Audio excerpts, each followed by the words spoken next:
I love you two আব্বু। আপনি আগে খান তারপর।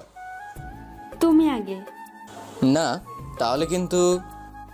এই নে হয়েছে। হুম। হা কর। হ্যাঁ।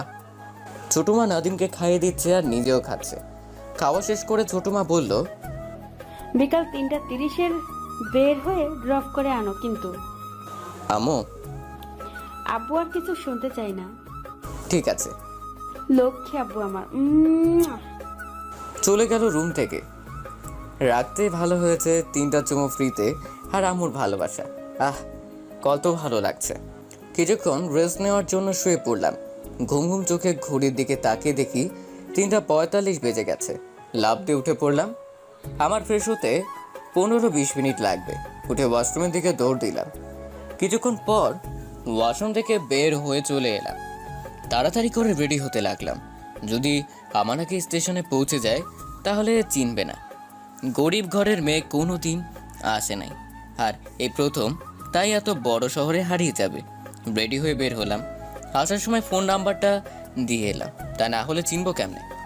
গাড়ি দ্রুত চালাতে লাগলাম, কারণ স্টেশনে পৌঁছাতে 20-25 মিনিট লাগবে। এখন 3:55 বাজে, তাই দ্রুত যেতে হবে। প্রায় 18 মিনিট পর স্টেশনে পৌঁছে গেলাম, তাই গাড়িটা এক জায়গায় পার্ক করে রেখে দিলাম।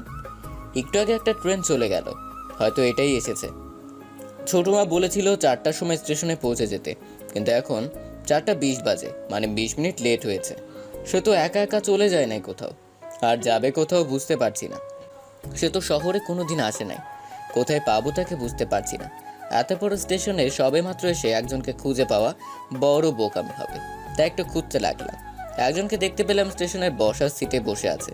কেমন জানি দেখতে, গায়ের রং শ্যামলা হবে, পরনে শাড়ি পরেছে, দেখতে খারাপ না। এটা তো হবে না আবার, ধুর, এটা হবে কেন? গ্রামের মেয়েদের মতো লাগছে না। এক ভদ্রলোকের সাথে ধাক্কা খেলাম। Sorry uncle. দিনের বেলায় চোখে দেখো না? Sorry uncle. কি এটা ইংলিশ শব্দ পাইছে?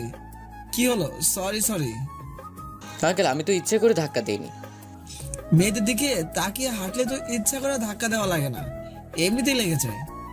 যত সব ফালতু ছেলের কোথাকার। কথা বলে হন হন করে চলে গেল।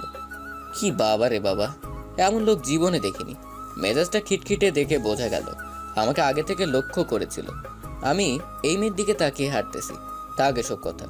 ওই মেয়ের জন্য সব হয়েছে আমার। কেন যে তাকে আনতে আসলাম? ওই ছোট মার জন্য তো আমাকে এরকম অপমানিত হতে হলো সবার সামনে।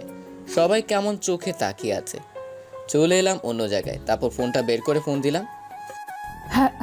হ্যালো। ফোন ধরছো না কেন? আপনি কে? আপনার জম।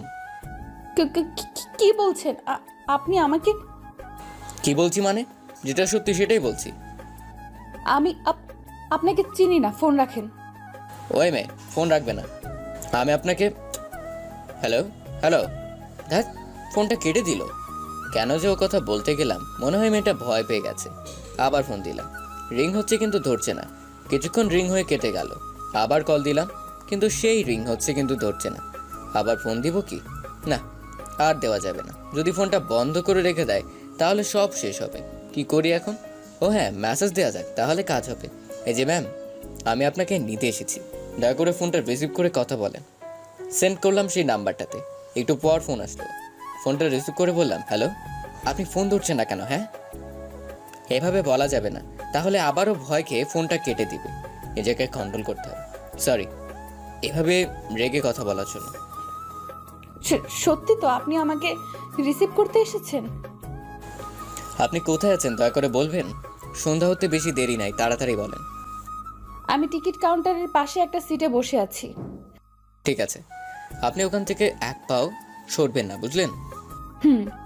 ফোনটা কেটে দিলাম। মেয়েটা খুব ভয় পেয়েছে মনে হয়। টিকিট কাউন্টারের দিকে চলে গেলাম। প্রায় সন্ধ্যা হয়ে যাচ্ছে। পশ্চিম আকাশে সূর্যি মামা লুকিয়ে যাওয়ার প্রস্তুতি নিচ্ছে। এখন কিছুটা ভিড় জমে যাচ্ছে স্টেশনে। কিছুক্ষণ হেঁটে চলে গেলাম টিকিট কাউন্টারের কাছে।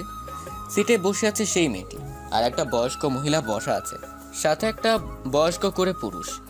এই মেয়ে নাকি? না, এটা না। যদি এই মেয়ে হয় তাহলে বয়স্ক মানুষ কি হয়? ছোট মা বলেছিল একা একা আসবে। তাহলে কি এই মেয়েটি না? তাহলে কোন মেয়ে হবে? আশেপাশে 2টি সিট আছে, সেখানে তো কোনো ইয়াং মেয়েকে দেখছি না।